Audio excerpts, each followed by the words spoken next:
Verso le 6 del mattino, un cane senza casa di nome Jack si avviò a fare la sua consueta colazione. Solito frugare tra i contenitori dell'immondizia vicino a vari ristoranti lungo la strada principale di Brunswick, negli Stati Uniti. Tra questi bidoni, i suoi sensi furono improvvisamente attivati. Dietro uno dei bidoni, accanto a un muro di mattoni, si trovava una vecchia coperta, da cui emanava un odore umano. Questo non gli andò a genio. Non aveva una particolare avversione per le persone, ma la sua esperienza di vita per strada lo aveva reso cauto nei confronti degli umani. In quei 9 anni di vita randagia, aveva imparato a conoscere la spietatezza di cui erano capaci.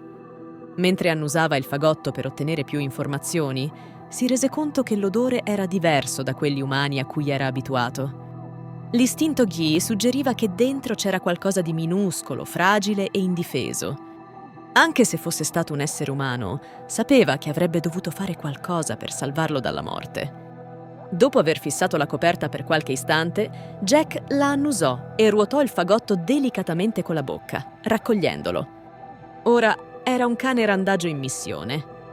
Qualunque cosa fosse dentro il fagotto si mosse leggermente e poi si rilassò completamente. Nella mente di Jack era ora di prendere una decisione.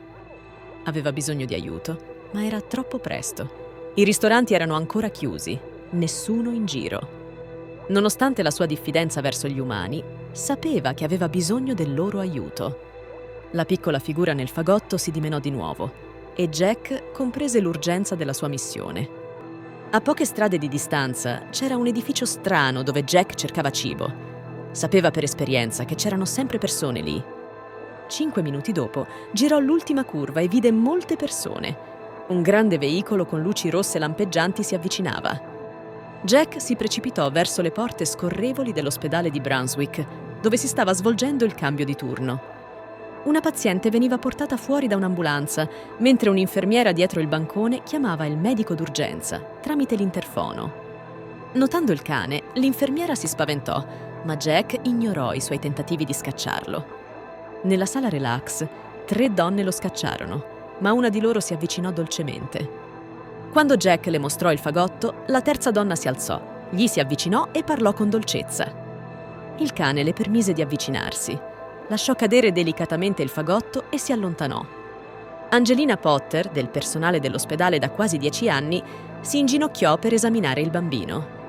Le lacrime le salirono agli occhi quando vide che era un neonato, freddo e fragile. Chiamò un medico e iniziò a controllare le condizioni del bambino. 3 mesi dopo, Jack viveva con Angelina permanentemente. Scoprì che Angelina aveva adottato il bambino, offrendogli una nuova vita come lei aveva fatto con lui. Condividi il video se ti ha emozionato e fatto venire le lacrime agli occhi, come è successo a me. Lascia un commento con le tue esperienze e metti un like.